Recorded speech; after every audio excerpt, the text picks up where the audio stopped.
Whistle a blow, and now I know that we're going. We've just started. Yes, we've departed. Why, we're leaving the pier. I say we're steaming from New York Bay. That's why I feel so gay.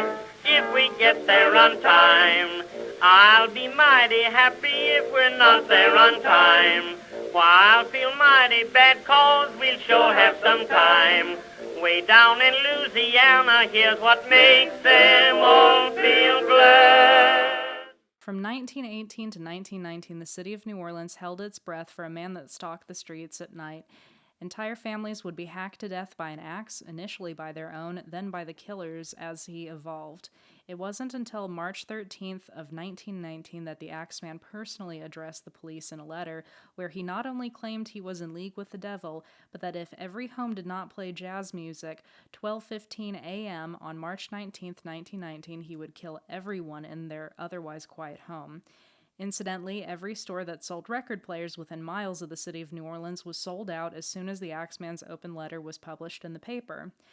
The night of the 19th, the slated streets of New Orleans blared with the cacophony of jazz music, each home overlapping in noise with another in a desperate attempt to please the killer and prevent him from striking one more home. The city was at the mercy of the nameless jazz-loving axe murderer. For years, the Axeman was believed to be a literal monster, a thing that stalked the night and sent by the devil himself. In recent years, however, it has been noted that the Axeman mainly targeted Sicilian immigrant families in New Orleans. It is now believed the Axeman was a serial killer with an ethnic and xenophobic motivations. Over 100 years later, we ask, was he one of America's most notorious serial killers, or the devil in disguise?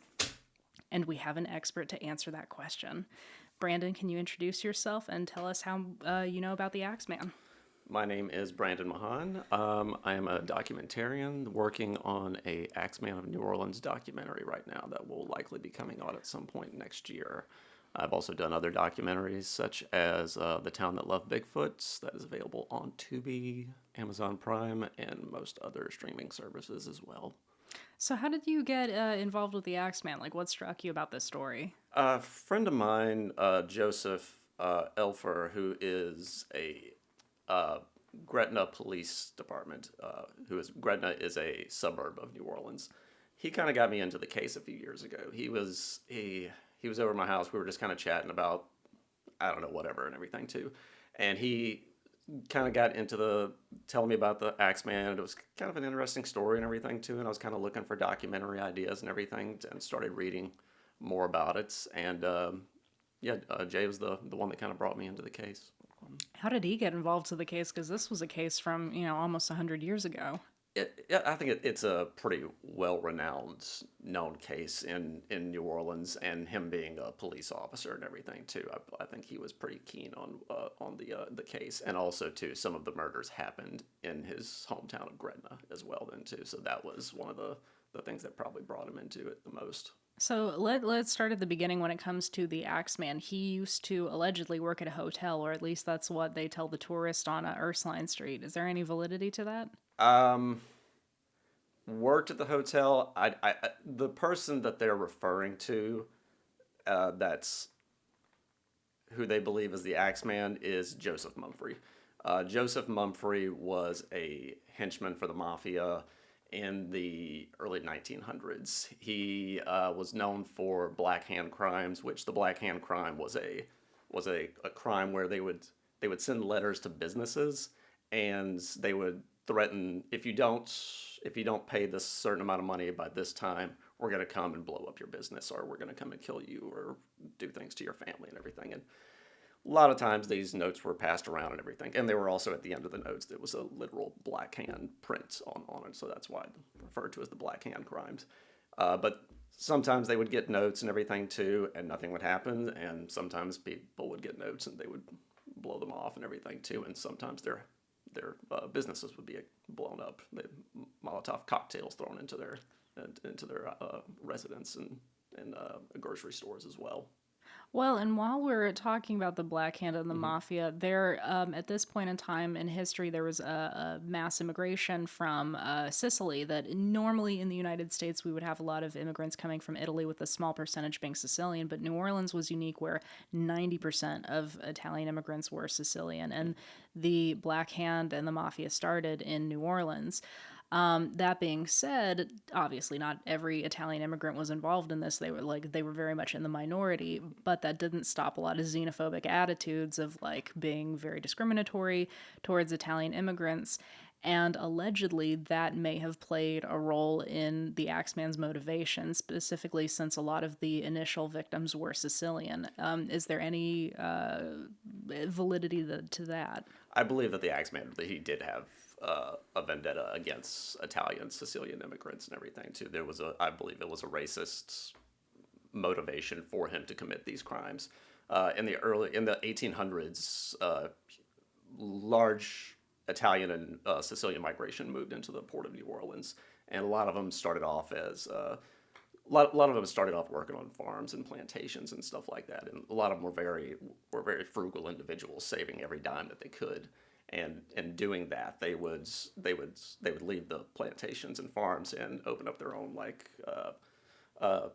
they would start off at fruit and vegetable stands, like the little rolling carts and stuff like that, and then finally work their way up to the grocery stores as well. And in the early 1900s, I believe it was somewhere between 7 and 10% of grocery stores in the New Orleans area were owned by Italian, Sicilian immigrants as well. And that rubbed a lot of like local-born Americans the wrong way of like, hey, these guys are intruding on our businesses, when in reality they were just saving up money. And Sure, exactly. Yeah, there was obviously a lot of racism towards the Italian in the late 1800s. There was the lynchings. the lynching and everything too. That started off with, and I think a lot of that was due to there was two mafias families that were kind of battling each other and everything too, and then one of the families ended up killing the police chief of New Orleans at the time and everything too, which led to the lynching of, and I think it was 11 people that were lynched, and I think there was only 2 of those people that were actually murdered that were at all possibly affiliated with the mafia as well, but they were Italian immigrants, so they were thrown into the batch as well. So if the Axeman had some xenophobic attitudes towards Italians, specifically Sicilians, why is this Joseph person suspected of being the Axeman when he was a gopher for the mafia? I think that leads up to probably the last crime that was that is contributed to the Axeman. And in saying that, I do believe that there were Axeman murders, but I also think that there were murders that were contributed to the Axeman that were probably not necessarily the Axeman, that they probably were mafia related and everything too. And that last one being Mike Pepitone, which was in 1919. Mike Pepitone is murdered. Individuals break into his store / residence in the middle of the night.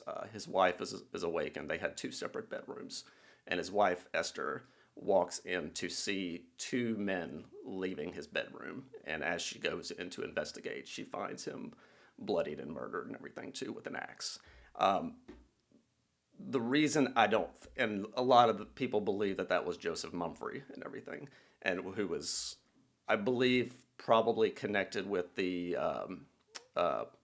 haunted hotel, because from what I understand, he stayed there. He might have worked there. I don't know, but I don't believe he was the Axeman, because also in the early murders that happened in 1910 through 12. He was actually in prison at that time and everything too. So he was in prison for a Black Hand crime at the time. He was convicted of trying to blow up someone's a grocery store. He threw a Molotov cocktail in. It hit the top of it, actually fell to the ground. It did not go into the store, but he was found convicted of that. So the crimes that happened in early 1910 through 12, he was in prison at that time. So if you believe that those crimes that from 1910 through 12 and then from 17 to 19 are connected, then he can't be the killer at the time. I see. So there's a very high likelihood there was a copycat killer. That the guys who worked with the mob may have killed in the same way that the Axeman did to basically hide the evidence of their crimes and avoid prison time themselves. And that is a theory and everything too. That a lot of people that the mafia is. So it's theory that like all these crimes were just done by mafia figures and everything too, and not necessarily by one individual and everything too, who was committing these crimes and everything too. Yeah. The idea that there was more than one killer definitely makes a lot more sense because the MO of the Axeman changed pretty drastically. So when the Axeman first started, it was Sicilian families that were getting killed, including like women and kids. And then as that evolved, suddenly there was a letter to the police saying that someone was in league with the devil. And then it's almost like the demographics of the people getting killed kind of changed over time. Well, to my knowledge, there was only one child that was actually killed and attacked. And that was Mary Cortimiglia. That entire family was attacked. It was Charles, Rosie, and Mary, the child, Cortimiglia. And Mary was the only one that was actually killed in that one, in that incident. I believe there was another case in 1917, once the murders started again after a 5-year hiatus, where the Axeman broke into a residence.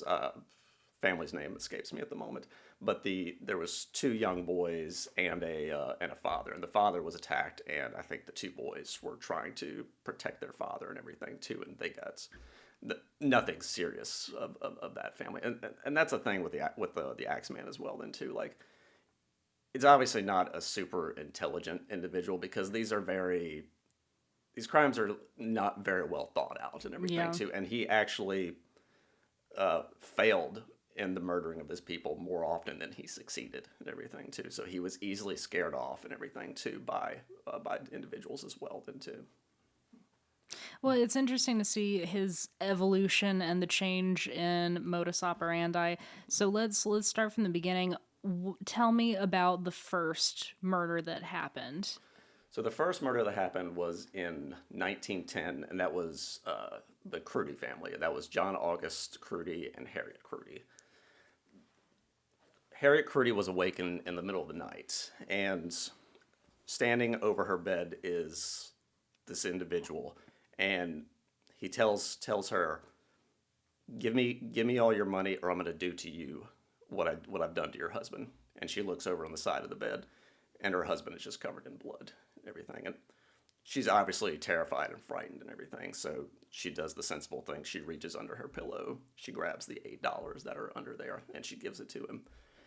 And instead of going through the rest of the house and everything too, looking for jewels or more money or anything like that, he just slowly leaves the bedroom, walks out, grabs his shoes, grabs the bird cage with a mockingbird that the family owned, slowly walks out, puts his shoes on, lights a cigarette, opens up the cage, lets the mockingbird out, and just slowly saunters into the night. It was a very strange one. And the police kind of threw it as it was probably a weird drug fiend and everything too. Mm-hmm. That was the way they solved crimes, mostly looking for the usual suspects, drug fiends, and small-time criminals.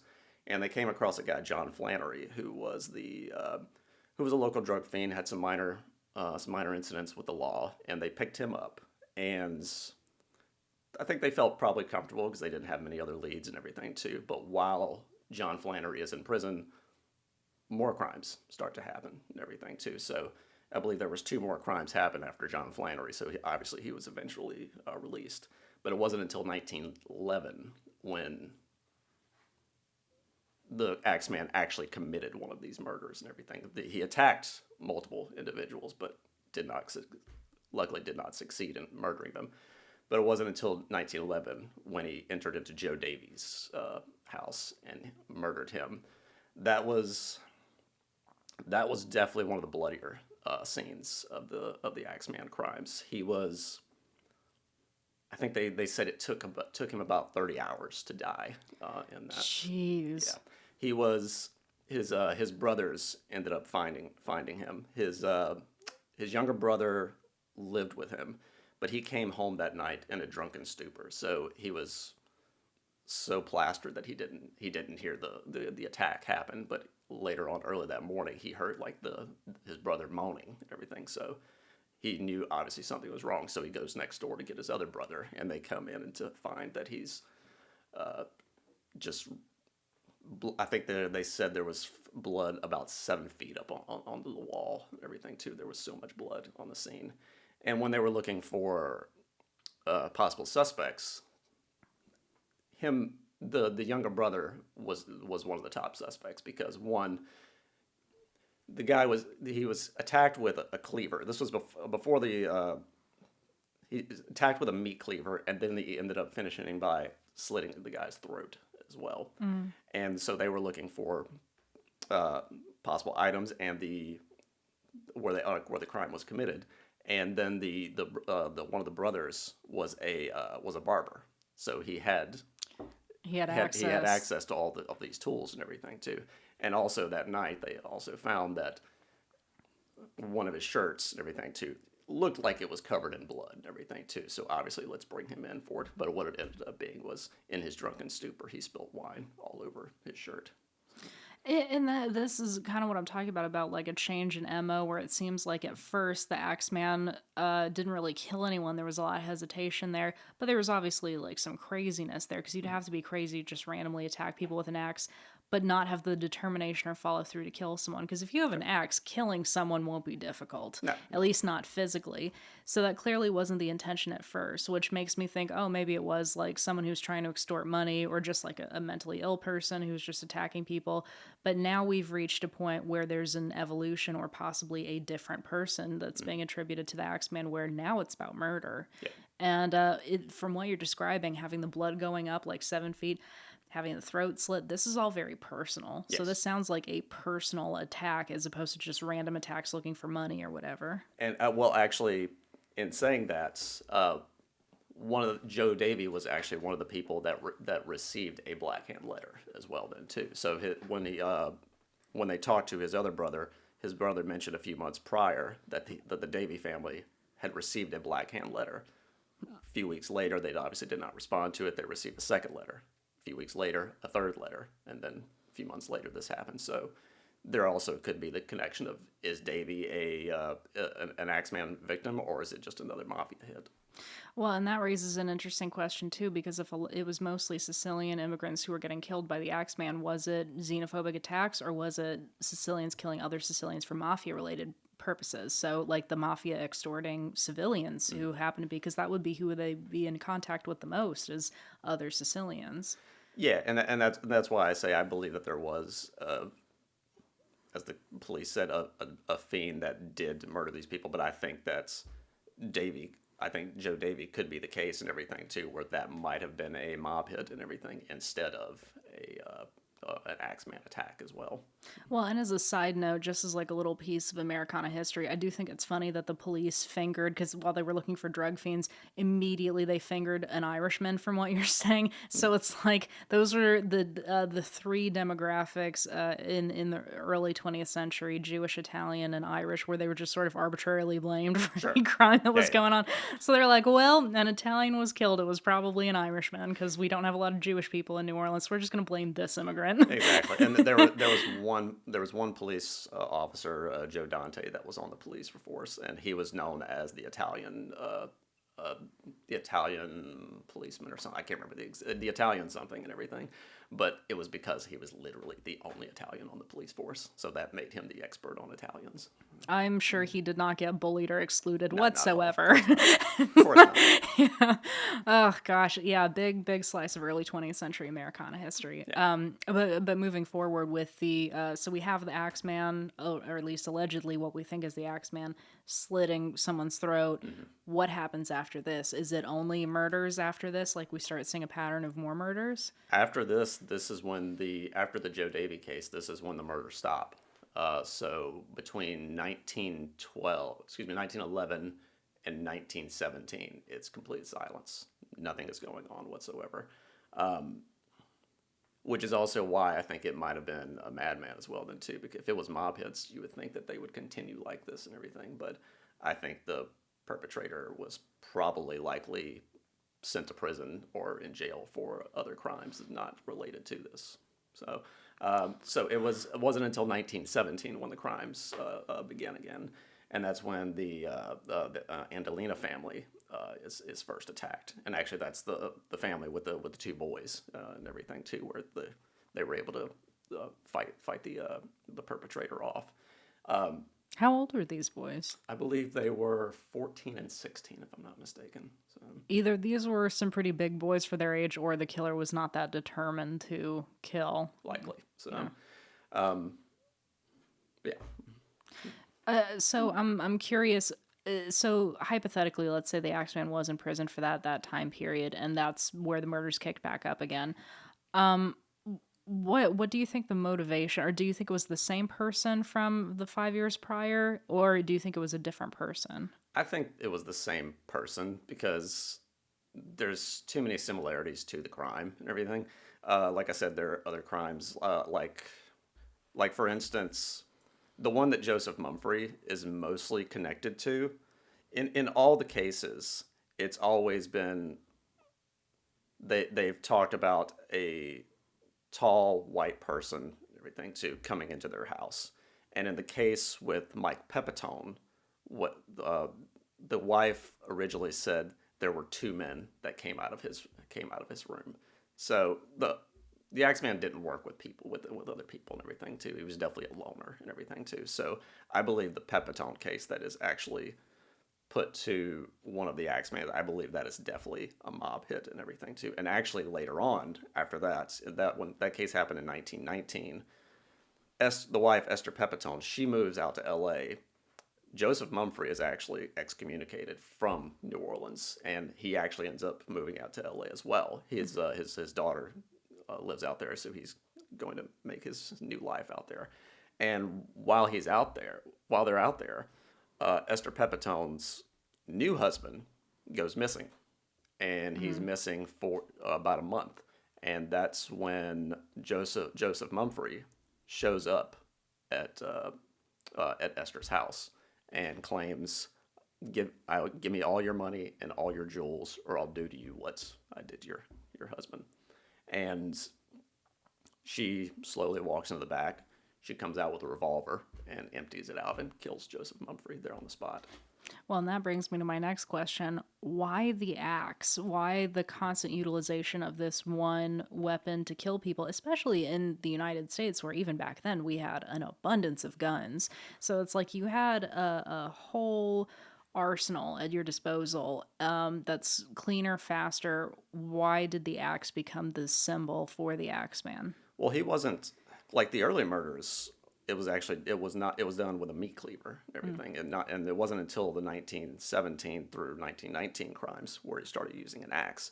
And I don't believe it wasn't like he was bringing his own instruments every time. It was basically like on the way to the crimes and everything too. He would steal from local neighbors or from on the premises of the places he was committing these crimes. He would use their own axes against them because there was an abundance of axes and meat cleavers at the time. People were chopping their own wood. They had wood-fired stoves and everything too. So it was an easy access and everything too. It wasn't that he had a proclivity toward the axe or anything like that. It was easy access for the Axeman.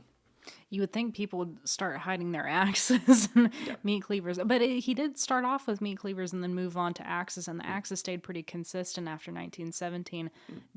Even though there was easy access, he never used kitchen knives or anything like that afterwards. So do you think it became kind of a calling card for him, or it started to mean something to him? I'm sure it did, because it was, and also too, with an axe, it's, instead of a gun, it's more personal and everything too.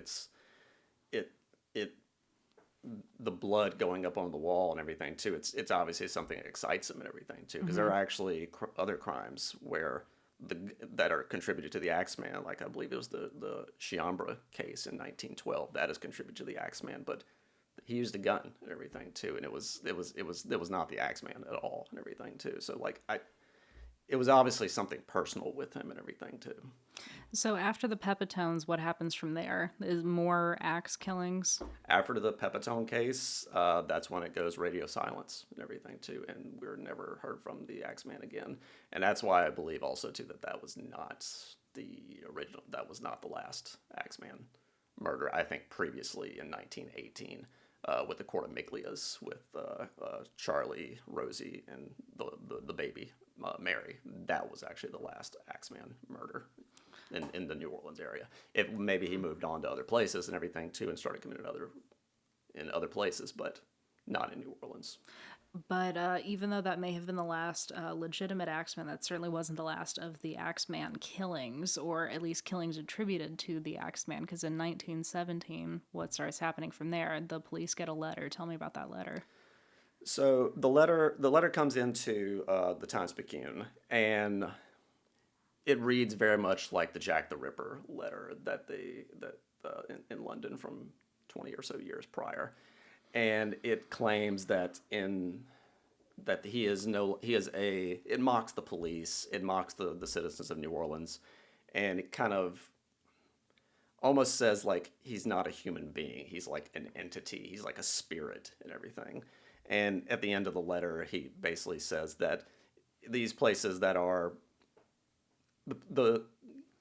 I will come and kill unless the houses that are playing jazz that night. And so I want to hear the city just filled with jazz and everything.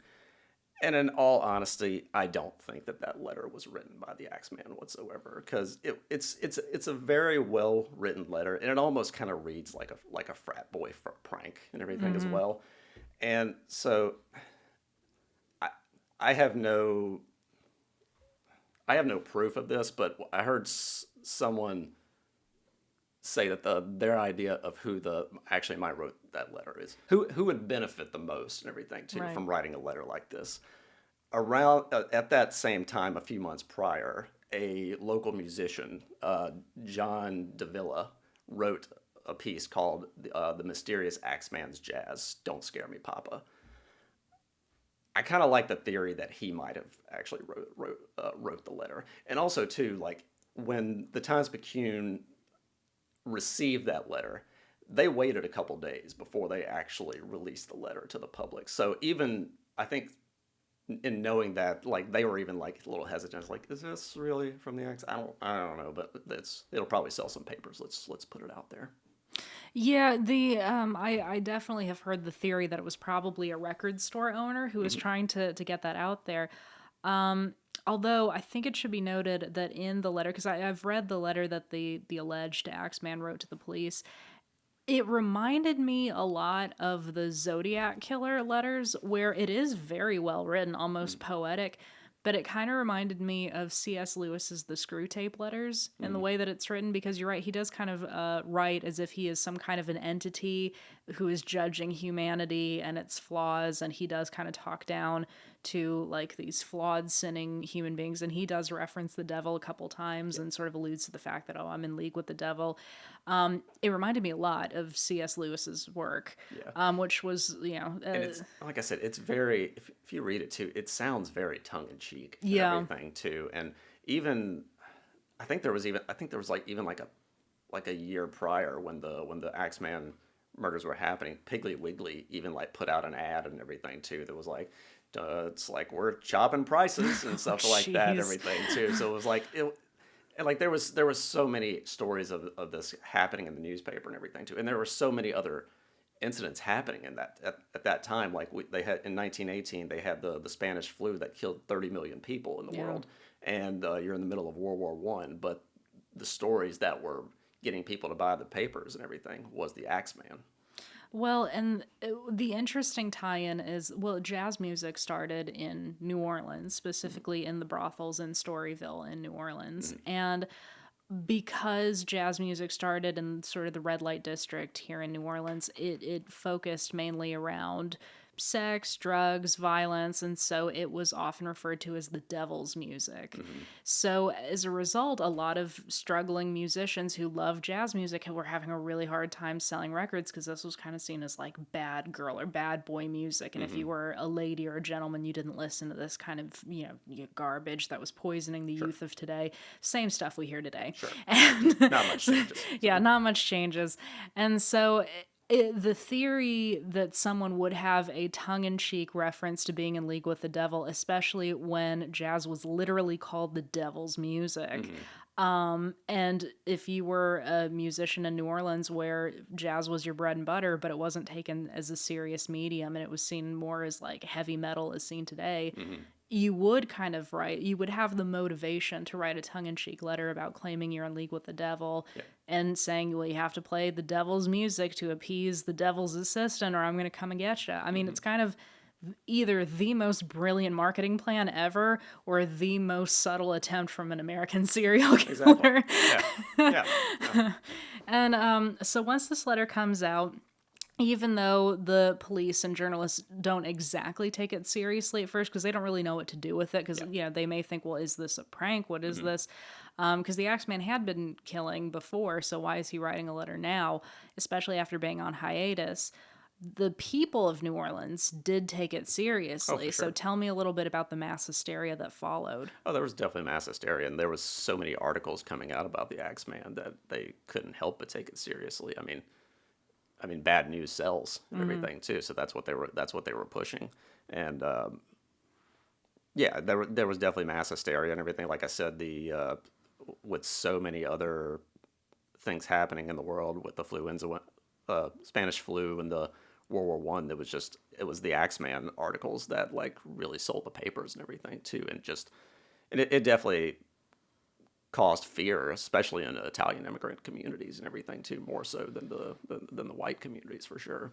Well, and if they're hearing that this is about the devil, the Italian and Irish immigrants were almost always devoutly Catholic, so that's all the more fear-inducing for them as well. Yep. So in New Orleans, a whole bunch of people started buying record players for the first time, and this was considered a luxury good, but even in the immigrant households that didn't have much money, no one wanted to take their chances. So from what I read, record stores from even outside New Orleans were sold out of records and jazz records and all that. Which I think kind of helps the theory too of possibly Davila or at least a musician and everything too that actually wrote that letter. Well, tell me about that night at what was it, March 19th? In March 19th in 1919, where the city of New Orleans erupted with jazz music. So apparently this whole thing succeeded where the whole city of New Orleans either already had record players or they bought record players and everyone had a jazz album. What happened that night? March 1919. I'm not exactly sure what happened that night. I know that's basically when the article came out and everything too, but I don't remember if there was an actual murder. I don't have the that dates was right in when front of me, the though. jazz man said that needs to be the day that you blast jazz music. Oh, So okay. the night that everyone was blasting jazz music, walk me through that. Well, there was definitely the jazz music was blasting through all the neighborhoods and everything, especially the Italian neighborhoods and everything too, because there was fear and mass hysteria and everything too, and everyone's just trying to keep their families afloat at the time. Yeah, well, especially the Sicilian immigrant community would be very scared because they had already been killed off in numbers before. So it's like this was a literal approach of not today, Satan, buying those records.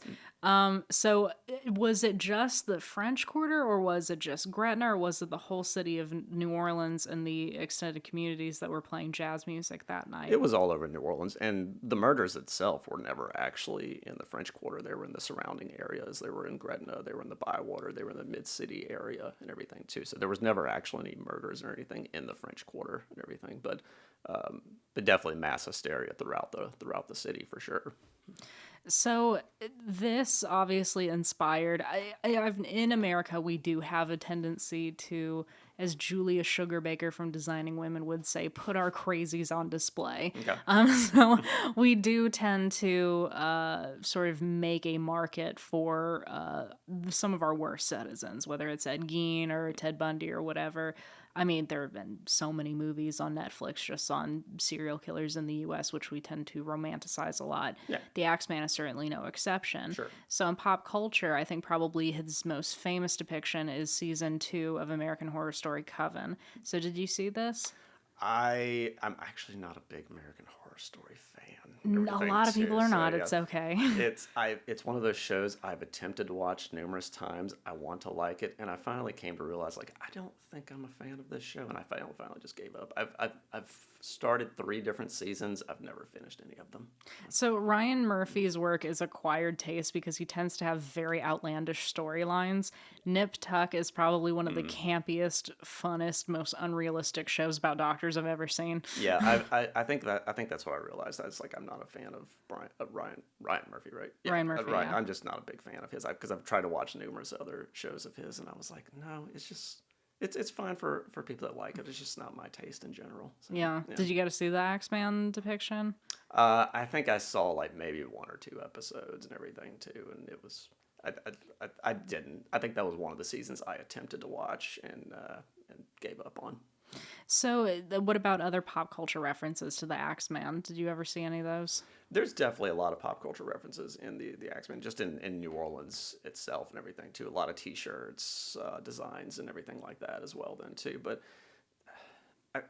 you see a lot of true crime YouTube shows and stuff like that, but I've never seen, and that's part of why I wanted to do the documentary and everything too. I've never seen a fully realized hour-plus long depiction of New Orleans and the Axeman cases at that time. It's usually like 10 or 15-minute spiels, and generally a lot of the stuff that the Axeman is based off of is from a book in 1952 written by Robert something. His name escapes me at the moment.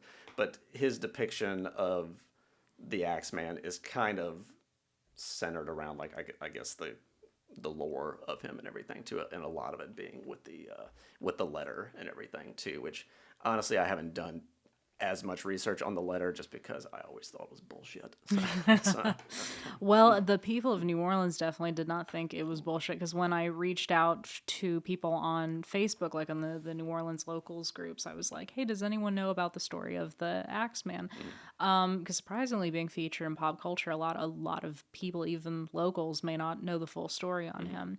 And I did get a lot of responses, and a lot of the responses were people saying, oh yeah, my grandmother remembers this guy, and she thought that he was like a voodoo demon that was summoned by a voodoo priestess. Or, yeah, my grandfather talked about how he was in league with the devil himself. So a lot of the locals in New Orleans really did believe that he was some kind of a supernatural creature, so those rumors spread like wildfire. Oh yeah, it's definitely like grandmothers and grandfathers telling their stories and everything too, of being terrified at this time, and that lore being passed down to their children for sure. And I mean, and I think the Axeman, the letter, it's a huge part of the lore of the Axeman and everything too, and it is a great part of the story and everything too.